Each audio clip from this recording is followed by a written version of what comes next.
Welcome, everybody. My name is Ann Dolan. I'm the president and founder of Educational Connections Test Prep and Tutoring. We provide help to kids, used to be just in Washington, D.C. area, but now throughout the country, mostly through Zoom, even though we used to sit next to them and help them one-to-one by traveling to kids' homes. And I am hopeful for that day again. I am so excited to bring you this topic today because it's one that we hear from parents that call our office looking for help.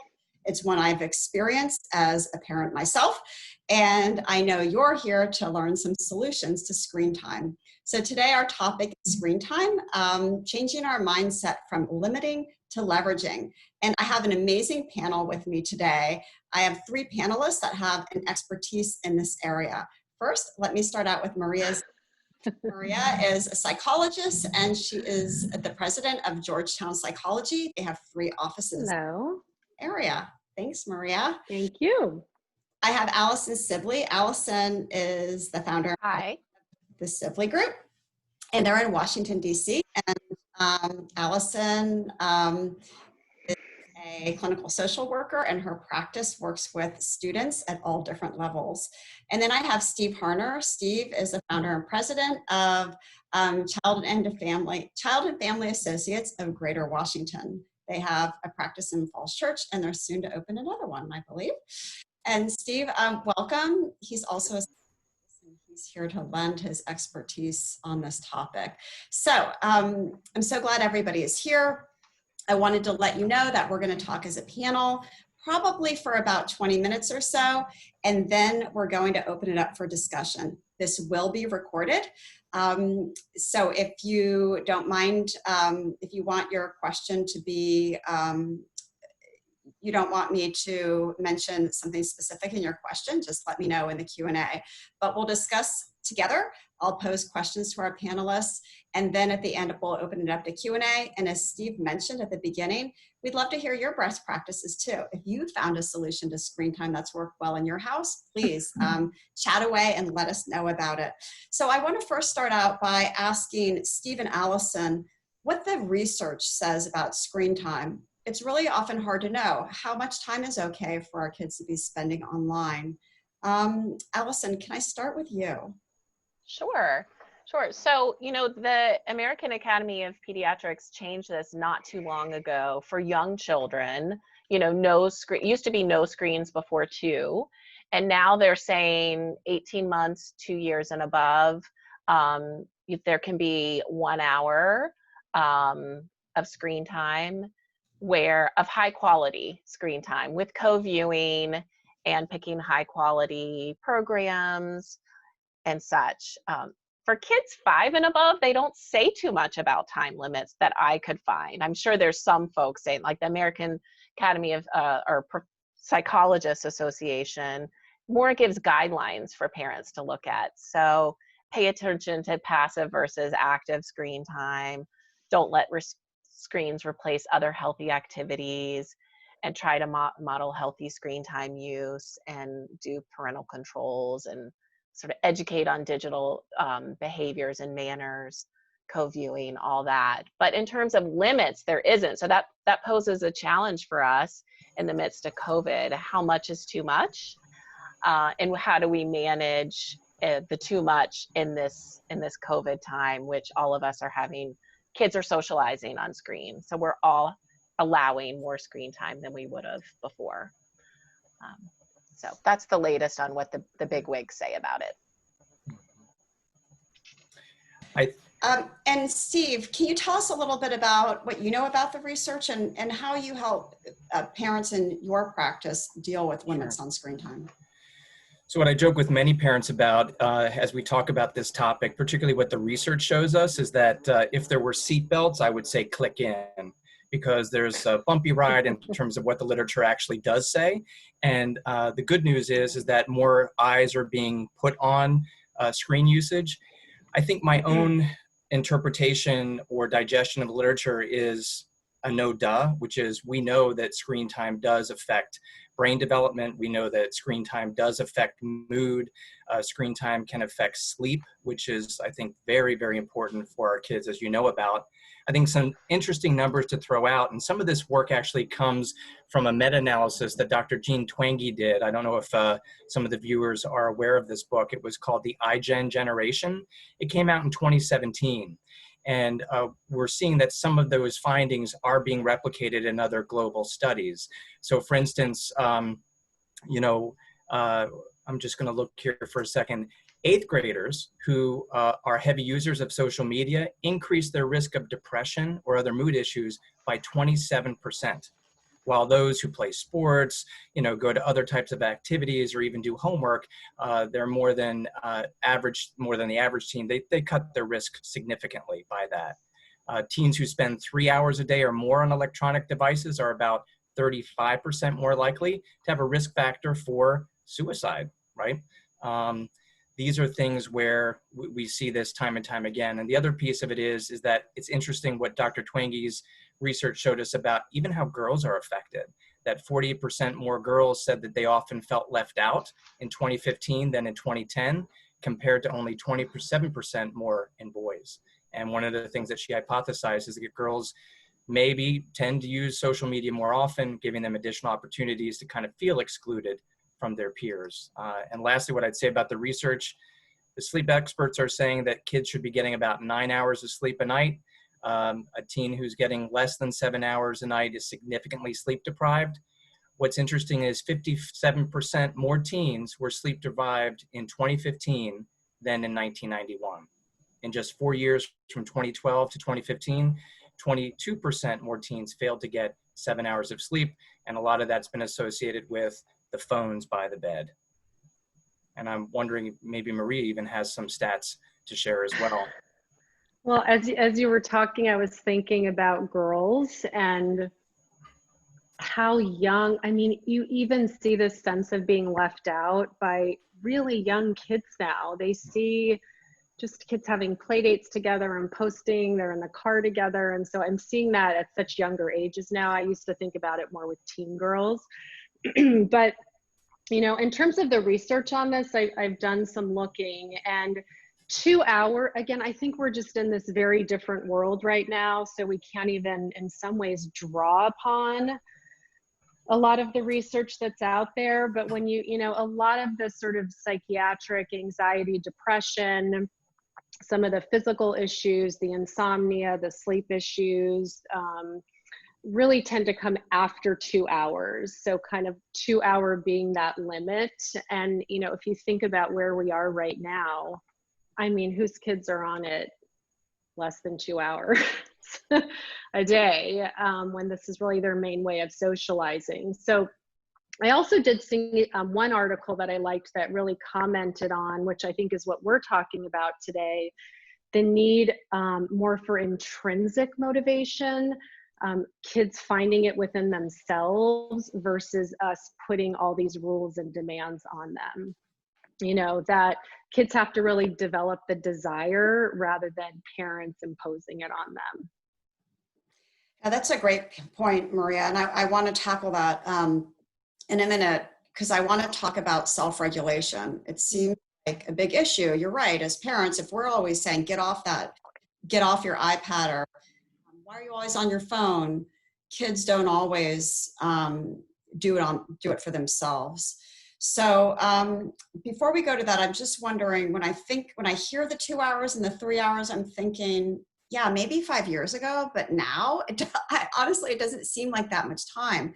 What is a reasonable screen time schedule for kids? And Allison, I'll start with you. When you think of a schedule, what do you think about? Yeah, I mean, I have to say we're just coming up with this as we go, right? So even in my family, I can think about, I mean, we try to put a few things out there a day. So just this week is kind of our start of summer. And, you know, in the morning, we allow more passive screen time. So I think during productive times, I would try to go with what's one thing productive you can help your kids get done in the morning, and that's loose depending on the age. And what would be one thing active your child could get done in the afternoon. And then if you're balancing screen time, passive screen time would be things, they're lower dopamine activities. So that would include TV watching or perhaps Zoom calls or FaceTiming, versus more high dopamine screen time activities would be things like online gaming, interactive kind of interacting through video gaming and such. So to balance those, to make sure that there's less high dopamine than low dopamine, if you're kind of going for a whole, if you're exceeding the 2 hours, would be helpful. And I think more high dopamine activities would be later in the afternoon versus starting your day revved up with online gaming. So that's not an exact schedule, but the way we're doing it in my house is, you know, a little bit of TV viewing. I have younger kids, a little bit of TV viewing with some productive time, and saving any gaming until later in the afternoon or the evening. And there might be more time allowed than we would have before, but we're saving it for certain times that they wouldn't be productive or active.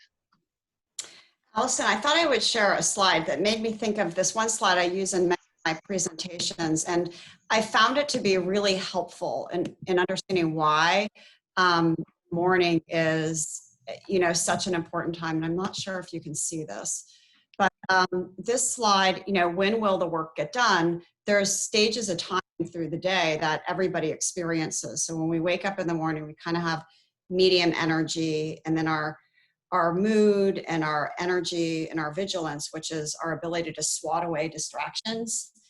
You're working on something, let's say your child's working on reading a book or a worksheet, and then another kid's bugging them over there, they're less likely to be bothered by that because their vigilance is highest. So when we think about when is best for things like getting a little bit of work done, it should be in the morning, because that's when you're most focused. And like you said, Allison, when you're not as focused and you're naturally wanting downtime, it is better in the afternoon. Certainly we reach that trough, which is a bad time for everybody, at around 3, but then our energy picks up again later in the day. And I know, Maria, you have thought about this too for older kids. I'm wondering if you could talk a little bit about that. Sure. I was just going to say, I love that graph, and I wonder if you can't send that out to me and to other people. Sure. Because I think when you're talking about older kids, part of it really is about educating them. I mean, you know, it's much more difficult to kind of put them on a schedule. In fact, in teaching them about regulating themselves, which I know we'll get to, part of that is helping them develop their own schedule. So in my house, what I tend to do, because I just accept that they're going to be on screens more than they would be, and I've, you know, said this is a kind of a different kind of summer, and so here's one of the things that's different. I focus on getting outside every day, exercise every day, mostly because I can relate that to staying healthy and keeping our immune systems up, to sort of, you know, keep ourselves healthy so that we can fight the virus should we get it. And so I use those to really directly discuss health in that way, and I think it makes sense to them. I focus on giving them a couple chores that they have to do so that they can be, you know, part of what we're doing in the family and be competent at some of these things. And then I always like to throw in reading before bed when I set the digital curfew, which used to be an hour before bed. But when they're socializing and doing things with friends, that's more difficult. So I have been negotiated down to 30 minutes before bed. And this summer, that's just going to be okay. And everybody seems happier with it. So again, I think it's that schedule with older kids really has to be flexible, and giving them things you want them to do and then letting them play around with when and how they're going to do it, I think is a nice way to schedule with them. Thanks, Maria. That's helpful. Steve, can you comment a little bit on creating a screen time schedule? So I think one of the things that Maria was touching on is that, you know, regulation really needs to start when they first get the phone, right? So it's how you introduce the phone is really key. I look at it as akin to, for many of us, when we were first introduced to our first cars, or maybe our parents let us drive a car, you know, the message was, this is your car to use, but, you know, mommy owns it and don't forget it type thing. So I think some of that stuff in regulation starts with just the messaging around early phone use. One of the things that we have found in my practice that's been helpful is that, again, trying to appeal to other interests that the kid may have other than just focusing on taking the phone away, right?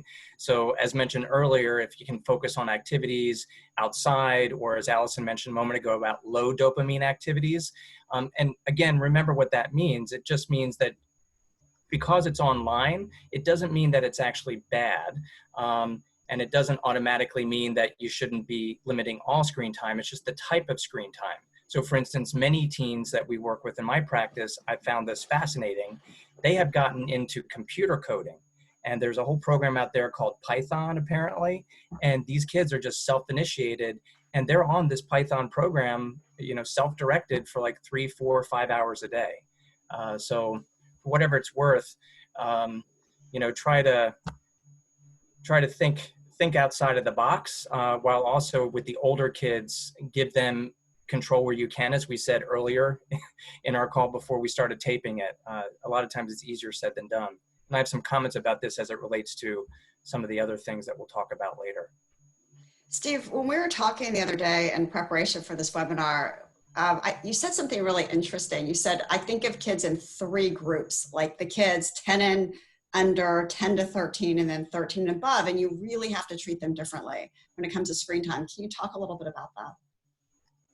So again, it goes back to regulation by age and when you first get the phone. So a lot of times what we find in my practice is we will have parents reach out to us because the fit hits the shan about they're trying out to regulate a teenager where maybe they're 15 and they've had this phone since they were 11 with no real limits per se. And so now as parents, we get into all this research, we want to be guided, we want to be informed, but then all of a sudden there are these huge conflicts.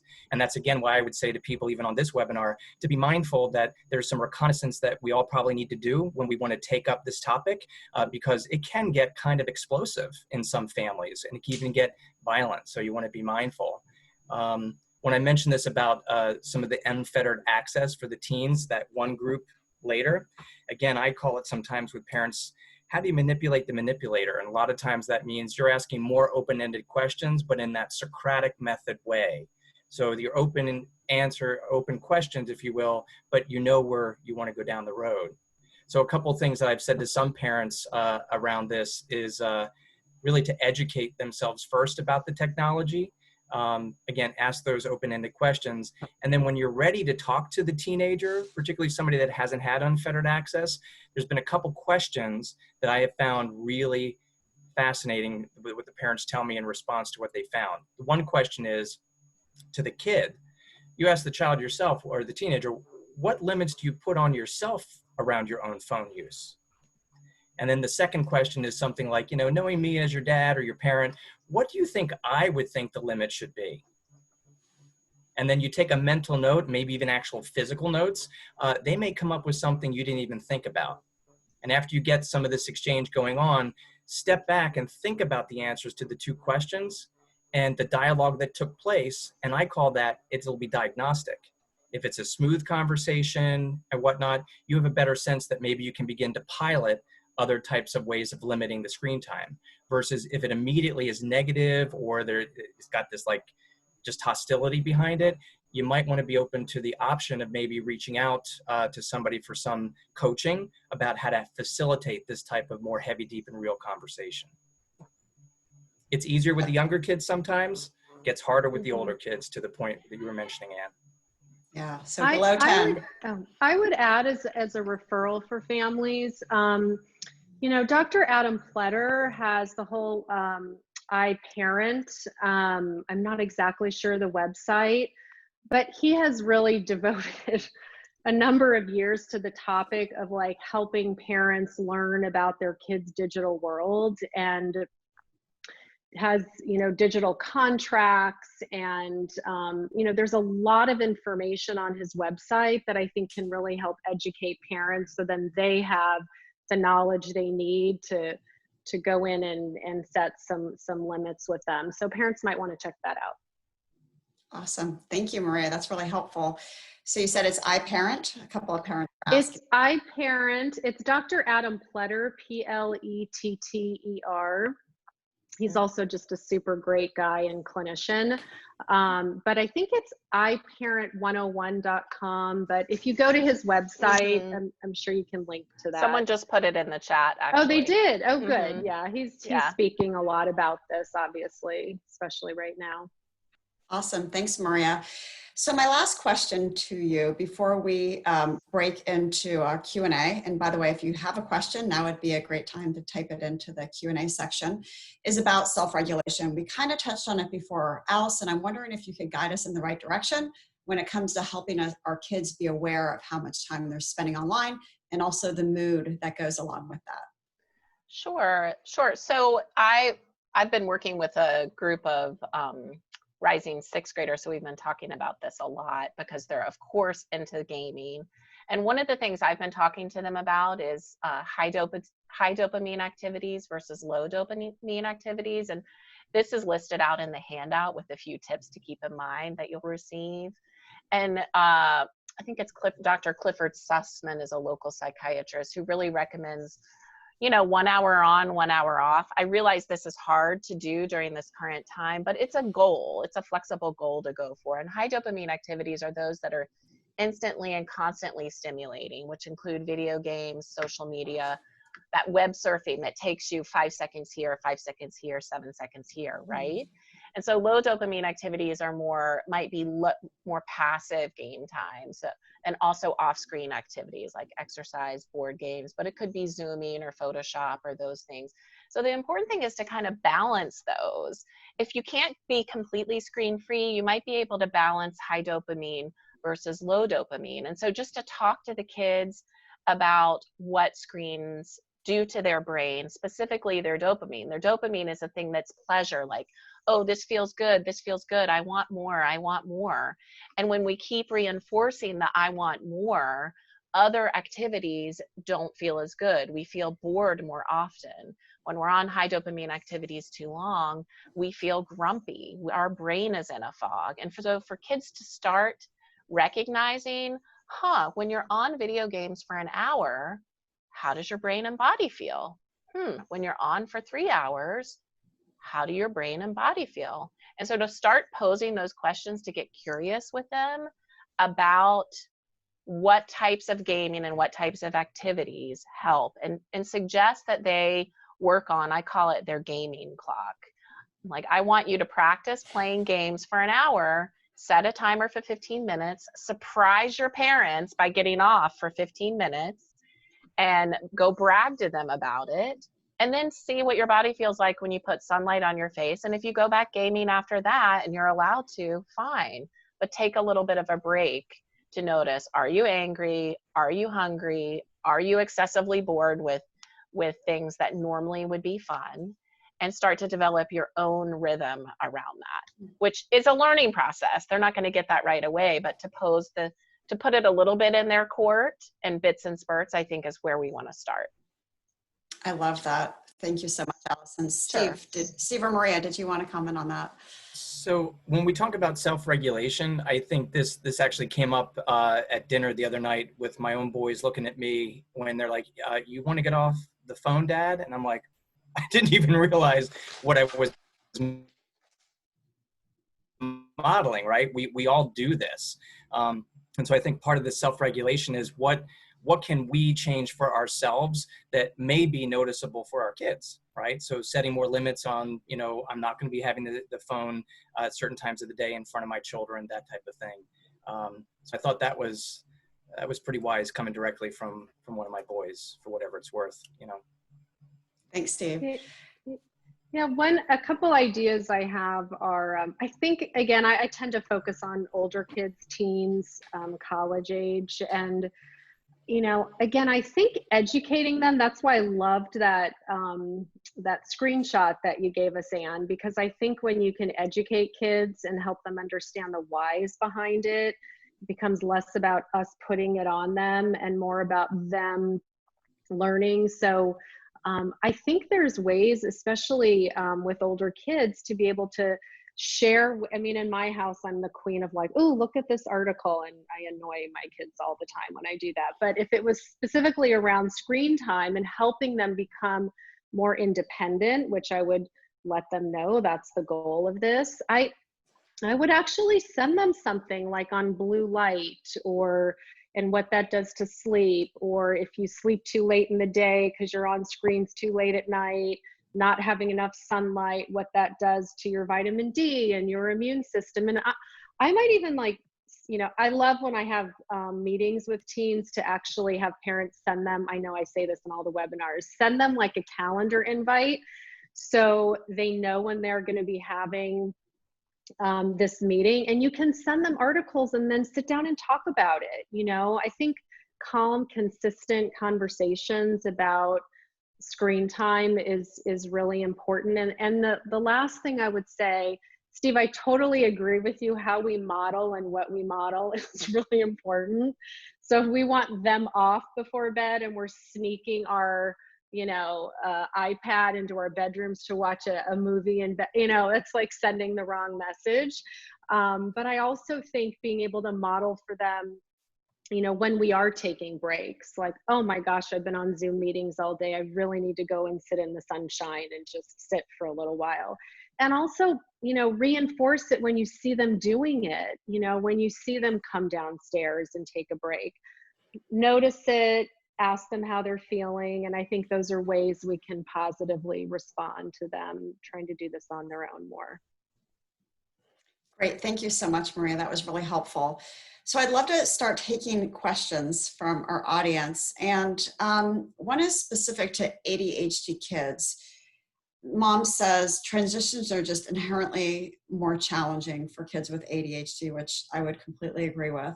And I'm wondering if any of you have thoughts on how do you teach self-regulation when it's just really hard to help kids see that they have a problem in the first place, or they're really resistant to our overtures.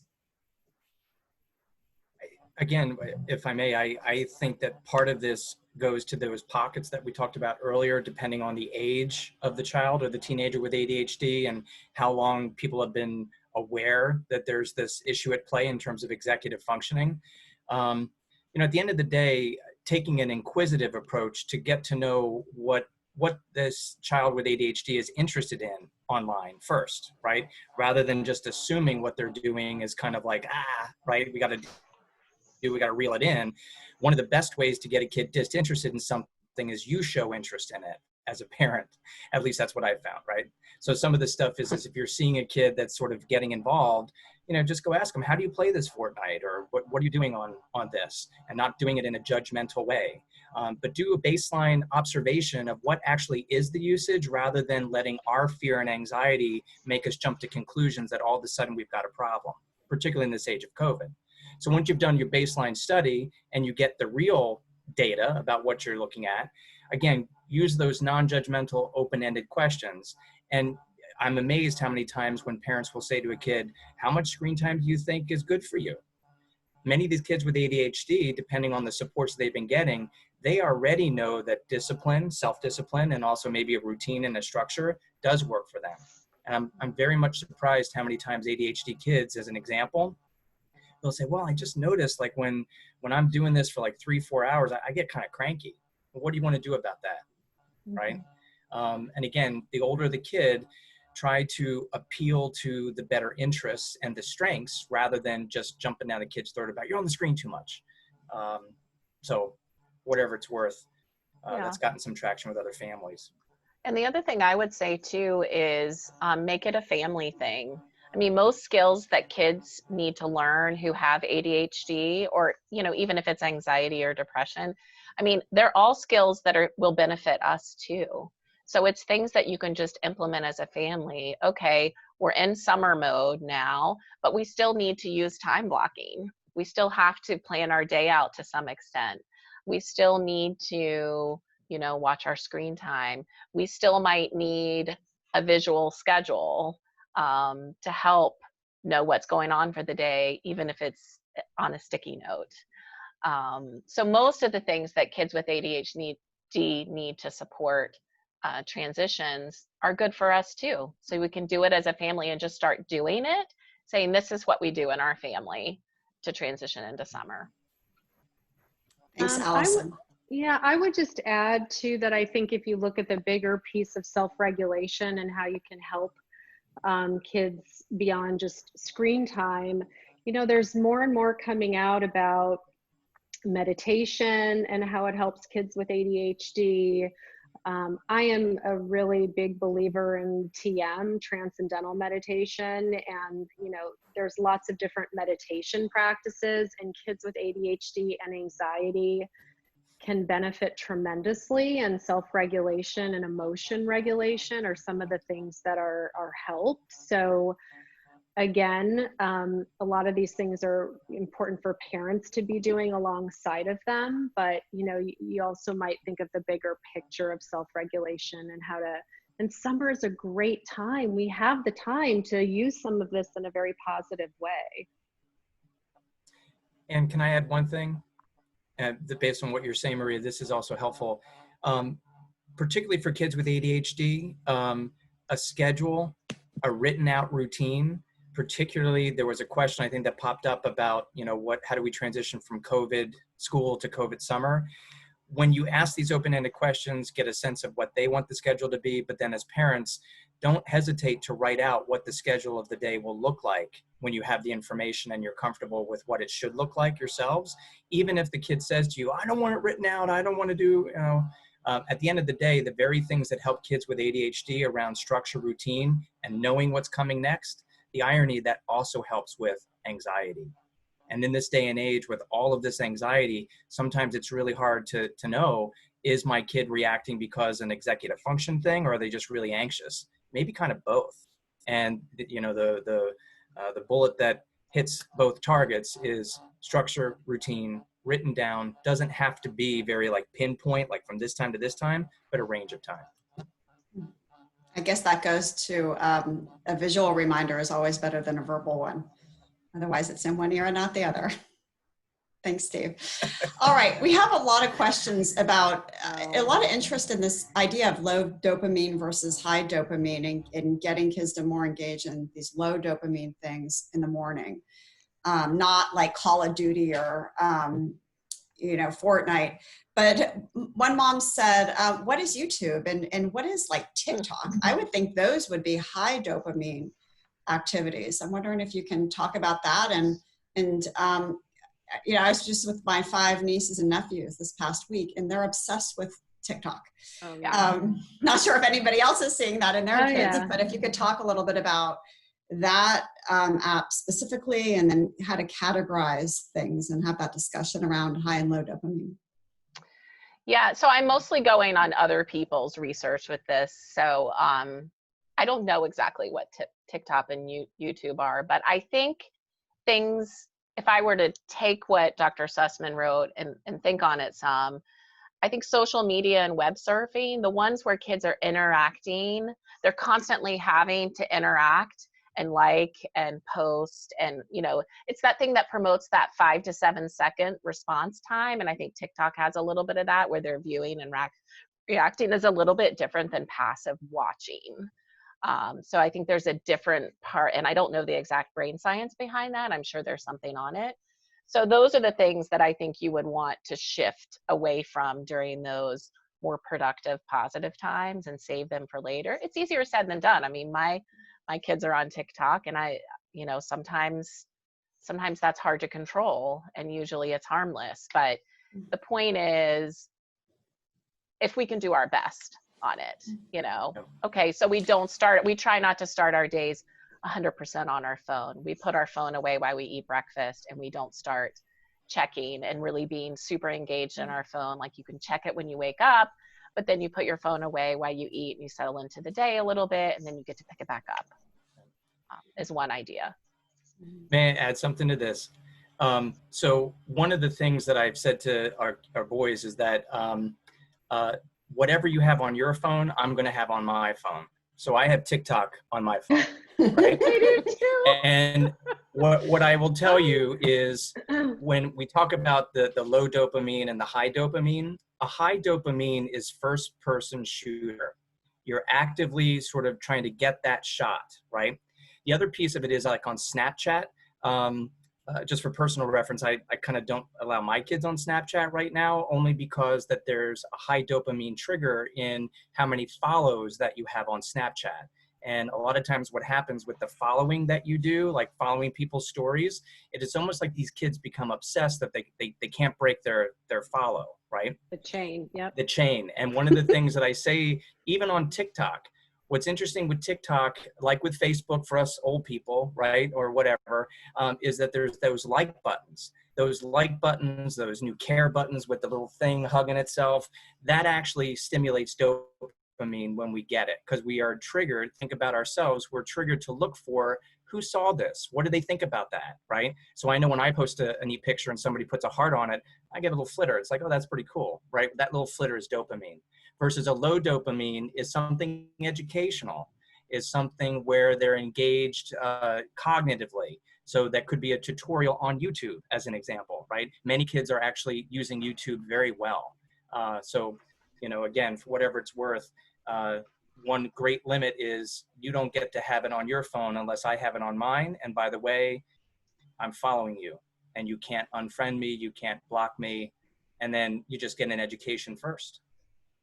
And TikTok's kind of fun in a way, but there are some like sketchy things about TikTok, by the way. Set limits. I could add one funny thing that Adam Pletter will educate you on, are all the secret apps. Yes.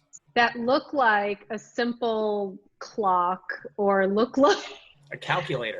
It's amazing. I mean, there's so much out there. It's impossible to really follow it 100% as a parent, but it's important to educate ourselves.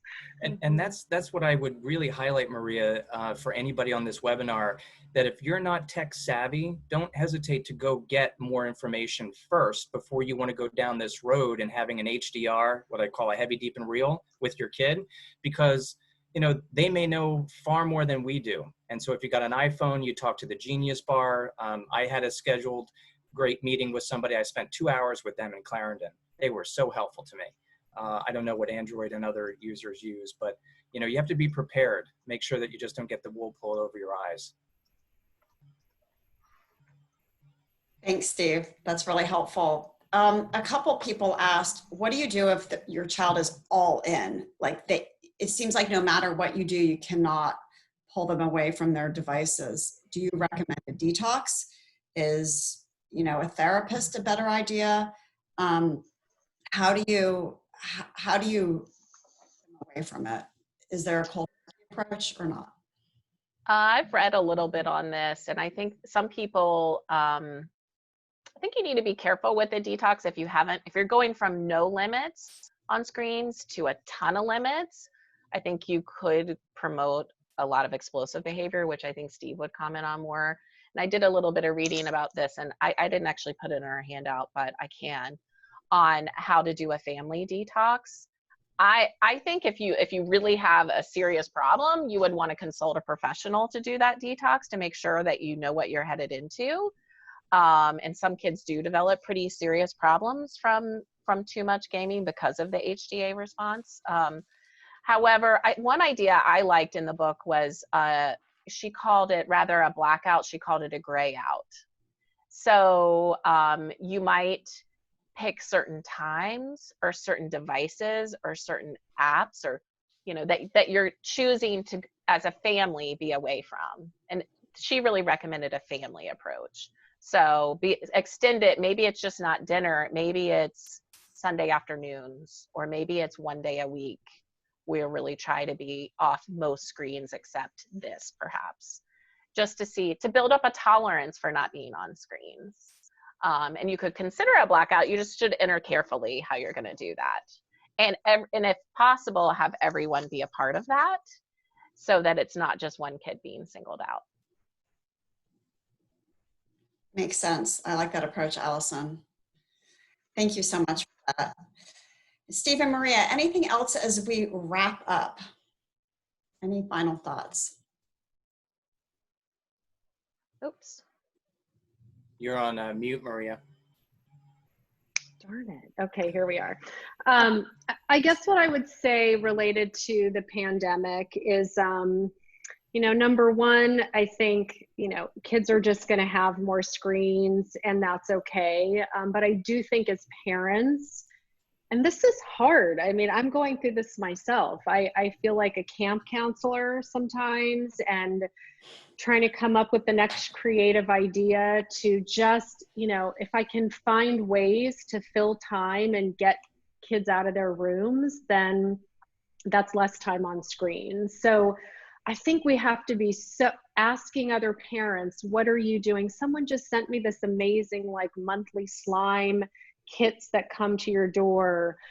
There's a new group doing service projects that are art projects, and you send them to retirement homes, and, you know, tie-dye, buy the trampoline maybe you never wanted to have in your backyard. And, you know, I mean, it just whatever you can do to get them out. And I think, and it's hard on parents because we're working and doing all of this as well, but I think a lot of it does end up on us to try and make things fun since they don't have any, you know, they don't have camps and all those things this year, or vacations or anything. Mm-hmm.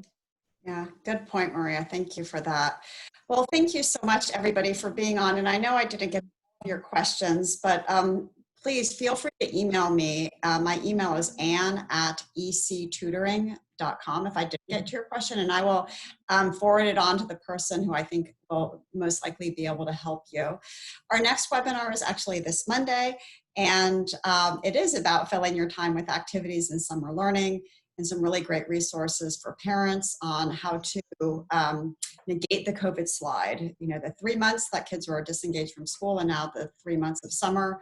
How can we make up for lost ground so that our kids can go into the fall and rise into the next grade and really shine? So you can find that on my website, which is ectutoring.com. At the top is the webinar tab. And we'll have more of these with our panel coming up, so please be on the lookout. It was a pleasure. Thank you so much to my panelists for your Thank you. today. Thank Great to you. talk to everybody.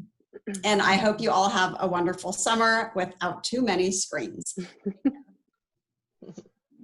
Bye-bye. Bye. Take care. Bye.